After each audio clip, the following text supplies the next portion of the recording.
इस मौका पर रियाज साहब दारुल उलूम देवबंद के जो बानी थे ना, मौलाना मोहम्मद कासिम नानोती रहमतुल्लाह, मौलाना मोहम्मद कासिम नानोती, तो ये दिल्ली में एक अंग्रेज़ी दौर में ना जलसा हुआ था, मेला खुदा शनासी, सारे मज़ाहिब के लोग इकट्ठे हुए थे और अकली दलाइल से साबित करना था कि हमारा मज़हब बरहक है, किताबी दलील नहीं देनी थी, अक्ल से। तो मौलाना ने उस मौका पर जो तकरीर की ना, ये सवाल भी फिर सामने आया कि इंसान किस लिए।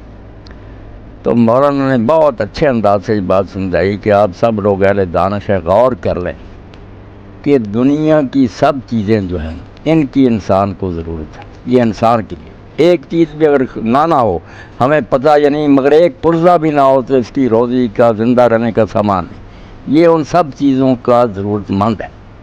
मगर अगर हम समझ लें कि इंसान दुनिया में नहीं, तो किसी चीज़ का कोई नुकसान नहीं होता, सूरज चलता रहेगा, फल पकते हैं, इंसान जो है ये सब चीज़ें इसके लिए ज़रूरी, मगर इंसान इन चीज़ों में से किसी की ज़रूरत नहीं। इसको अगर समझना है ही नहीं दुनिया में, परिंदे परिंदे किसी का कुछ नहीं बिगड़।